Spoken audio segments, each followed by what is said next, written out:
The area surrounding Wat Ben Dam, better known for its natural beauty than for political scandal, underwent a dramatic turn this week. The calm of the night was disrupted when two senior municipal officials were abruptly apprehended by the Hawks, South Africa's elite crime-fighting unit. The Directorate for Priority Crime Investigation had been monitoring the situation for months, and after extensive cover planning and intelligence gathering, they executed their operation. What followed was a gripping sting that sent shock waves through the local community, the political landscape, and the nation. Two members of the mayoral committee, aligned with the African National Congress, were detained while allegedly receiving a substantial sum of money at a concealed spot near the dam.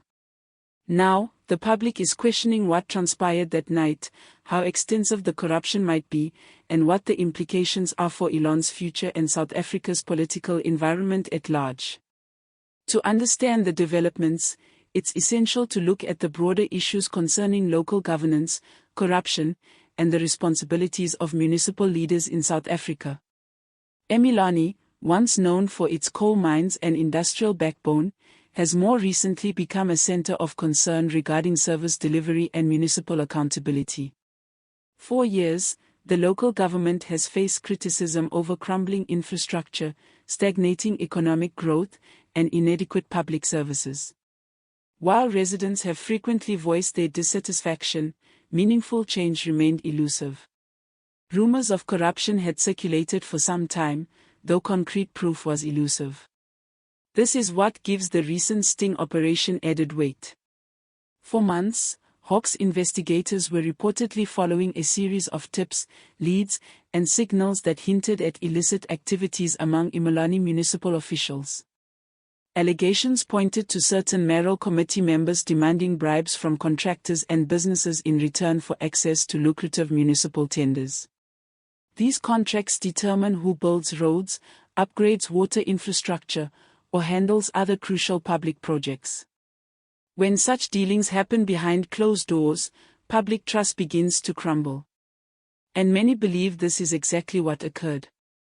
On Tuesday evening, the Hawks made their move. Armed with intelligence and supported by discreet surveillance, they apprehended two senior officials suspected of corrupt practices. Sources close to the investigation report that the suspects were caught in the act of receiving a large sum of money from unnamed individuals. The sting took place in a remote area near Wat Ben Dam, out of public view yet close enough to spark concerns about the depth of the corruption networks involved. While the exact amount involved hasn't been disclosed, officials confirmed it was significant enough to serve as key evidence in what they've described as a major months-long corruption probe. During a press briefing the following day, Brigadier Tandine Bambo of the Hawks confirmed the arrests and outlined some essential details. She explained that this action was part of a broader investigation into corrupt practices within the municipality. Her comments were deliberate yet resolute. According to her, the Directorate for Priority Crime Investigation acted on intelligence indicating that municipal officials were demanding and receiving bribes for favorable treatment in municipal contracts. She confirmed that the two suspects were apprehended at the scene while in possession of the illicit funds. Though their identities have not been officially disclosed, several sources within the eMilani municipality claim the arrested individuals oversee infrastructure and local economic development portfolios. These positions are particularly powerful, typically managing major expenditures and overseeing community development programs. Should the allegations be substantiated, the implications are grave. It would suggest that vital public resources have been exploited for private gain, potentially over an extended time frame. This might also shed light on why numerous public projects fail to launch or why basic services have deteriorated despite approved budgets. The African National Congress in the Nangala region has also issued a response.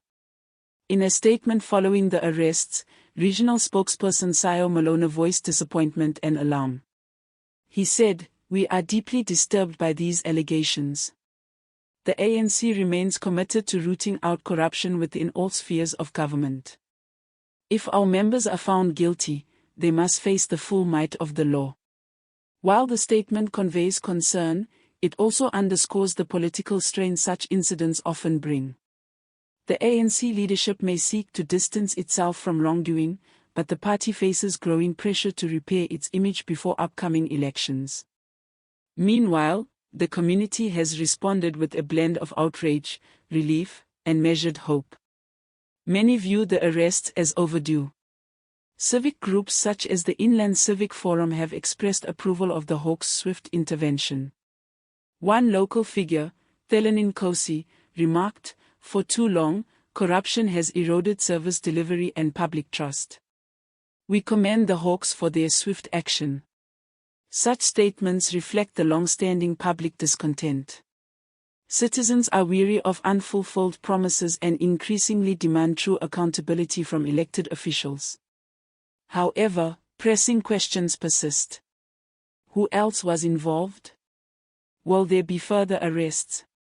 Are these incidents isolated or part of a more entrenched pattern?